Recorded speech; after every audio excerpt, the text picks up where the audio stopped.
chaque date est extrêmement différente parce que les gagnants sont toujours différents, le public donne une ambiance particulière aussi, on le personnalise un petit peu en fonction des régions parce que qui dit loto dit aussi forcément des fameuses blagues régionales. Vous êtes attendu vendredi soir à Bonneville avec un bingo loto musical. Alors là, vous êtes en train de vous dire, chouette, on va participer à un loto. Oui, mais un loto pas comme les autres. On va en parler avec Igor Bouin, l'un des chanteurs qui sera sur scène. Bonjour Igor. Bonjour Lucas. Merci d'avoir accepté l'invitation de Radio Mont-Blanc ce matin. Le loto musical, alors on va se mettre tout de suite dans l'ambiance. Ça commence normalement comme ça.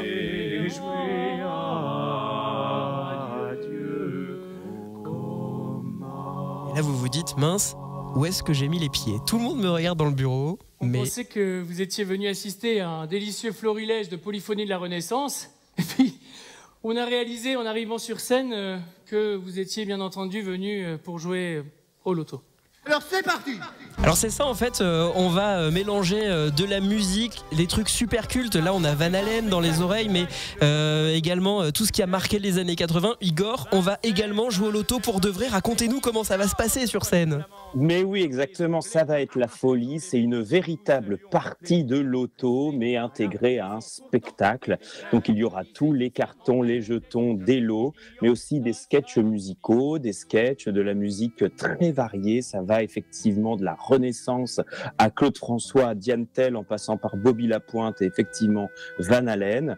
C'est un spectacle participatif, très festif et j'ai hâte de vous raconter la genèse de ce projet. Eh bien justement, on allait y venir. Comment cette idée est née? Comment vous vous êtes dit, tiens, on va créer un loto musical, mais pas comme les autres parce que on va pas reprendre du Claude François comme on a envie d'entendre du Claude François. Non, c'est avec votre patte à vous.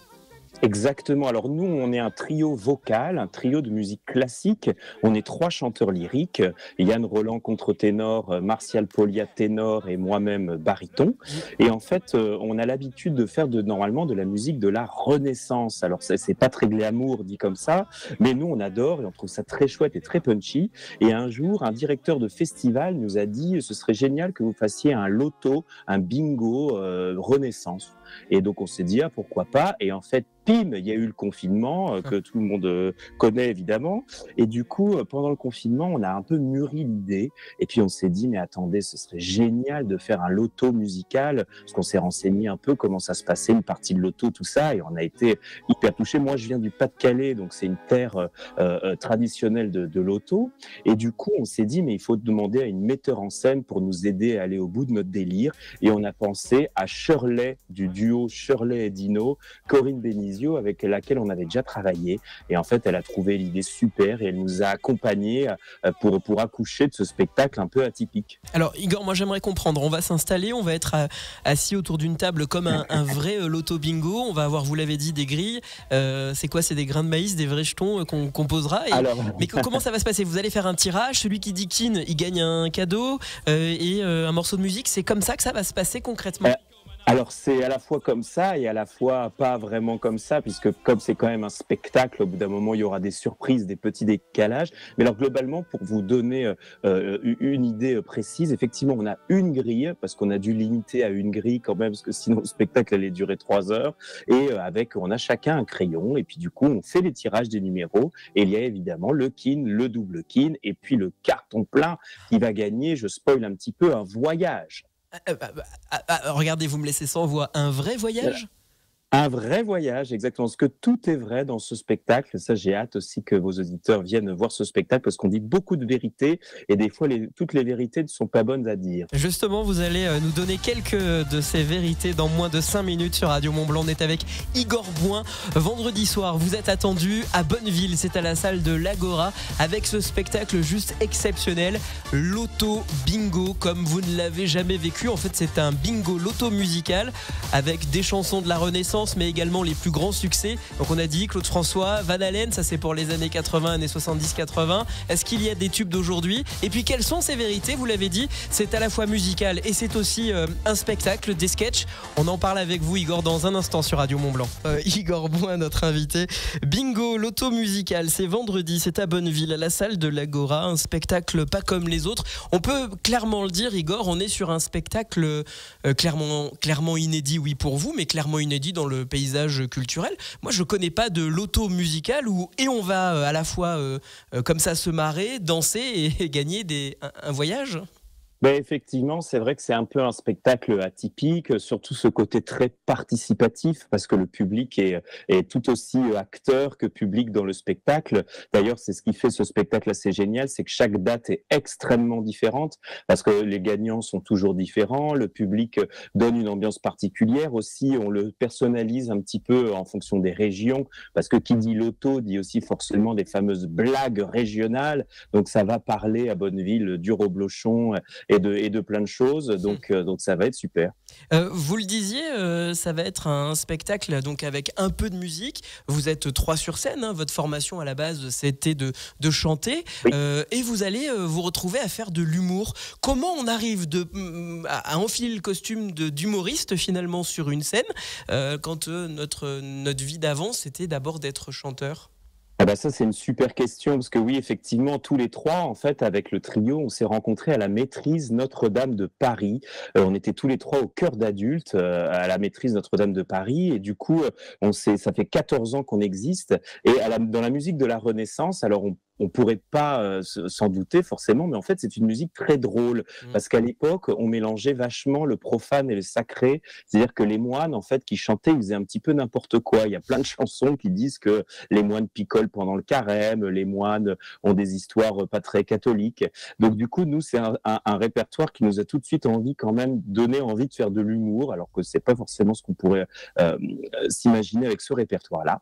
Et du coup on a beaucoup travaillé avec des metteurs en scène, on a beaucoup travaillé notre jeu de comédien, et puis cette rencontre donc avec Shirley du duo Shirley et Dino, Corinne Benizio, et ben ça nous a vraiment donné envie de se dire non mais allez, tentons le musical, même si on n'aura jamais le niveau évidemment de Shirley et Dino qui est quand même un niveau extraordinaire. Et ben ça nous a vraiment donné envie, et Shirley a été extraordinaire avec nous. Elle nous a donné beaucoup de clés, beaucoup de ficelles du métier, elle nous a beaucoup fait travailler. Enfin, c'était une expérience incroyable, et on a un plaisir fou maintenant à s'amuser sur scène et à tenter d'amuser le public. Justement, vous allez nous amuser, et vous l'avez dit, dans le spectacle, vous allez dire beaucoup de vérité. Mais quel genre de vérité? En dehors des poncifs sur les Savoyards et Hauts-Savoyards?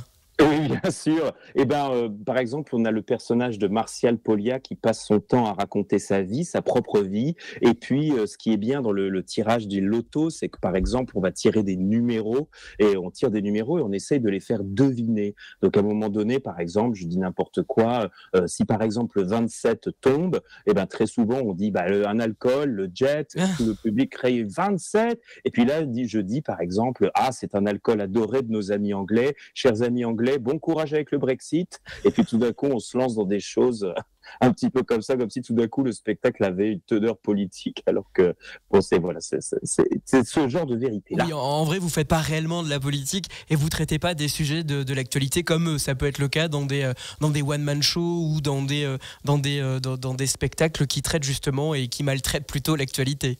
Non, complètement. Mais justement, on joue avec le décalage de temps en temps à envoyer des petits pics. Par exemple, souvent dans les lotos, on offre de la charcuterie. Et ben nous, on dit qu'on offre une charcuterie sans nitrite de sodium. Voilà, c'est des choses un petit peu comme ça qu'on balance dans le spectacle.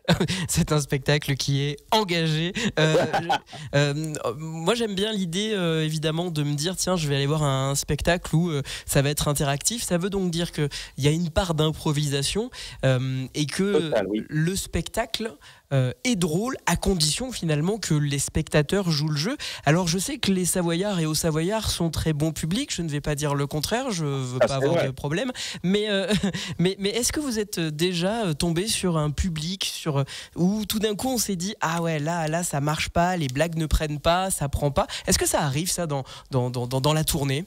Alors, normalement, ça n'arrive jamais puisque justement le spectacle a été conçu et rodé pour D'accord. justement avoir des points de rendez-vous. Cependant, c'est vrai que si je peux vous dire un secret, Oui. nous avons eu une date un petit peu compliquée une fois, mais alors pour un détail assez cocasse, on jouait à 16 heures, donc déjà 16 heures en plein air, en plein cagnard. Donc ça, c'est toujours un peu des conditions pas faciles pour un spectacle. Et à un moment donné, le spectacle dure à peu près 1h20, 1h30, et nous avons eu un centre de loisirs très sympathique pendant la première heure du spectacle, qui était au taquet. Ils étaient 90 enfants, ravis, ils hurlaient dans tous les sens. Et à 17 heures, on a entendu « c'est la pause goûter ». Et là, tous les enfants se sont levés et sont partis en plein milieu du spectacle. Alors, c'était à la fois à mourir de rire, mais tout d'un coup, on est passé de 300 spectateurs à 180 et dans plein pendant le spectacle. Donc, ça a été un tout petit peu compliqué à rattraper. Mais voilà, mais sinon, à part ça, c'est ça qui est chouette, c'est que ce spectacle mélange à la fois des moments d'improvisation Mhm. et en même temps des moments écrits qui permet à chaque fois, par exemple, quand Claude François démarre, quoi qu'il arrive, le public est au taquet. Bon, bah oui, ça parle, c'est populaire et c'est d'ailleurs un spectacle qui se veut très populaire. Bingo, Exactement. le loto musical. Igor Bouin, vous avez dit il y a un voyage à gagner, mais moi je sais pas si c'est vrai ou si c'est pas vrai. Il y a réellement un Ah, je voyage vous à ai dit gagner. qu'il n'y a que des vérités. Il n'y a que des vérités. Et c'est un voyage où du coup? Ah, ça, je peux pas vous le dire. Ah, Par faut contre, venir. faut venir voir le spectacle. Eh ben vendredi soir, on sera là à Bonneville, à l'Agora, spectacle musical juste exceptionnel. Avec vous, vous nous avez donné envie ce matin. Merci Igor Bouin d'avoir accepté l'invitation de Radio Mont-Blanc. Bah, merci à vous. Moi j'ai tendance à dire et à souhaiter à tous les comédiens, les artistes que j'ai l'habitude de rencontrer, tant pis pour la bienséance, mais merde pour le spectacle à l'Agora et pour l'ouverture de la saison. J'accepte, comme on dit. J'accepte. Je vous souhaite un bon spectacle et à très bientôt, bien sûr sur Radio Mont-Blanc.